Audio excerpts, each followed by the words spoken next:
Hello, Ascended Warriors. Happy Monday. Thank you guys so much for joining me today. I had a really cool epiphany last week that I wanted to share with the community. And it really centered around angry crying.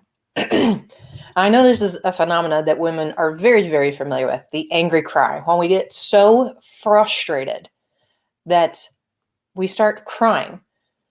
And I was speaking to a friend about this out in Phoenix, and this is a very respected businessman.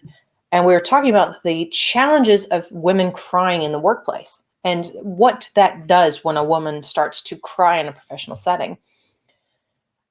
And what he was explaining was to me, and which I've experienced obviously in my own career, was that when a woman cries, even an angry cry, it can negate her point of view. It's seen as emotional. It's seen as a weakness in a lot of places. And for myself, I know when I get angry, I am really, really frustrated and angry, I start to cry. It is something I have dealt with my entire life, and I have hated it.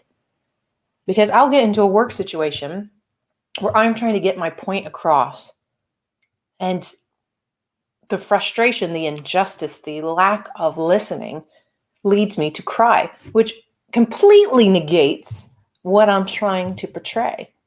So I was speaking to my friend about this.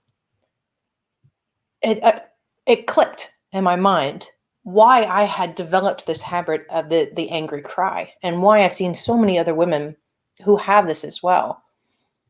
Is because at some point in our lives, we learn to suppress our emotions. We stopped honoring those parts of ourselves that were human. Anger. Anger is completely natural. But for a woman to be angry, especially in a business setting, she is a bitch or a hoe.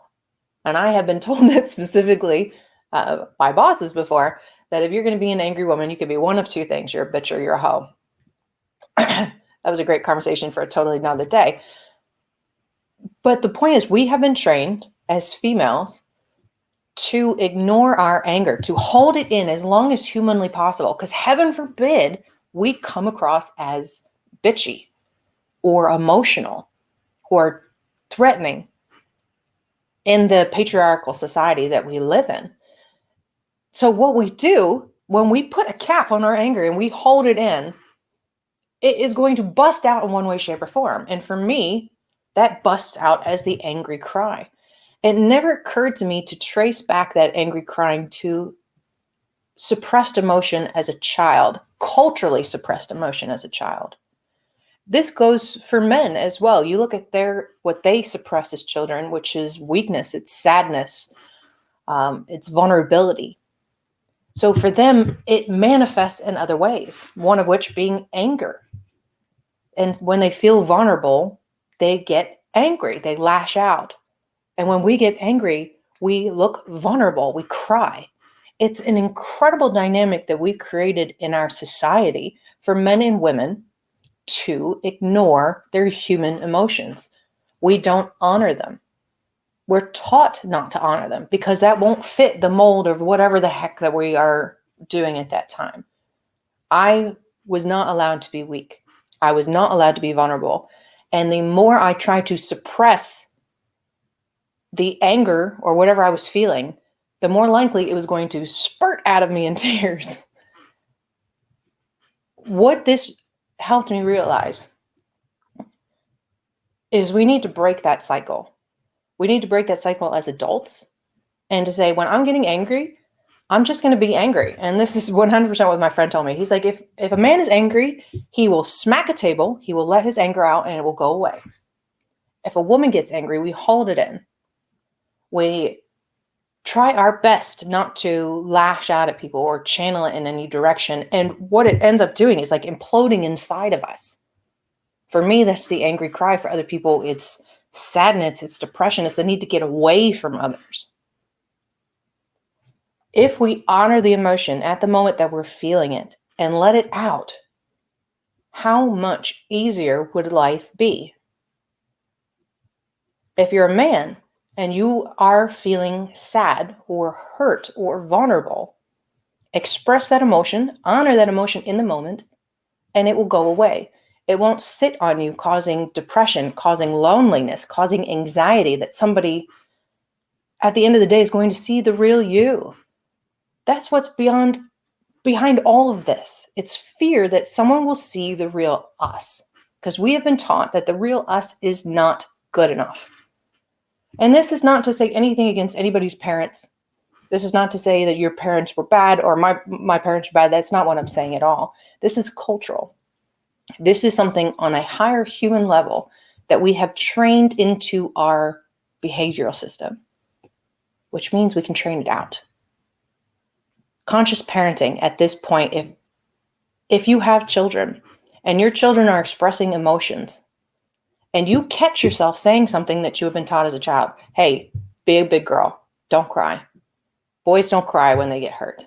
Shake it off, rub some dirt on. Any of those wonderful expressions that you like. If you catch yourself teaching these habits to your children, stop just for a moment and consciously ask yourself if this is the behavioral pattern that you want to pass on to the next generation. Is who they are good enough? Are you good enough? Just as you are, exactly as you are. If you were to feel anger at work, is that bad?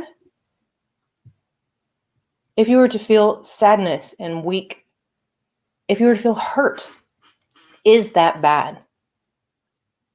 We need to break that cycle of holding in our emotions to the point where they explode, and however they explode. For me, I am a straight up angry crier, and it pisses me off. I hate it. So the next time I get angry, before I get to the point where I start leaking tears, I'm going to do what Joe told me to do. I'm going to hit a table. I am going to deal with the person that I'm angry with, and I'm going to let it go. I'm going to honor the emotion at the time that it's happening so that it doesn't build inside of me and turn into something toxic. Toxic for me and toxic for the people around me.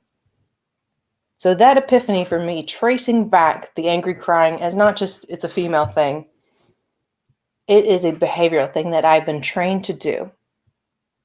And therefore I can train it out. I don't have to do that anymore. And neither do you. We have the opportunity now, especially with the children that are coming in, to set a new precedent for human behavior, for culture. Each little thing, it seems so small, training in the behavior to honor your emotion at the time that you're feeling it. It's so small. It feels just completely intuitive. Why wouldn't I honor my emotion? But we don't. And we teach our children not to. Honor your child's emotion in the time. Help them find a way to deal with the emotion. Don't have them suppress it, because that has long-lasting effects that we cannot even fathom until you are a 40-year-old woman angry crying in an office because you are so frustrated that nobody's listening to you. I don't want to be that. I don't want to teach that. And I wanted to pass that epiphany on. We have the ability to change.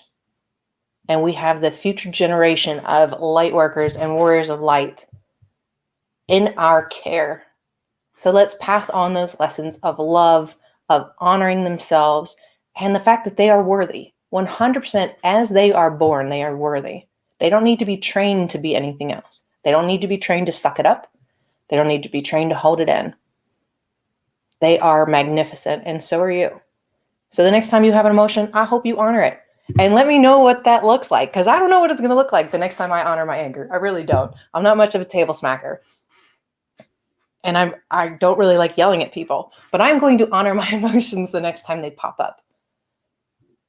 If you already do this, wonderful. Let me know. Let me hear your story. Let me hear your tips and your tricks on how you do this. We're not in this alone, folks. So if you've got tips that you want to pass them on, please. And if I don't see your comments because you're watching this in the past, please write them up and I promise to get back to you.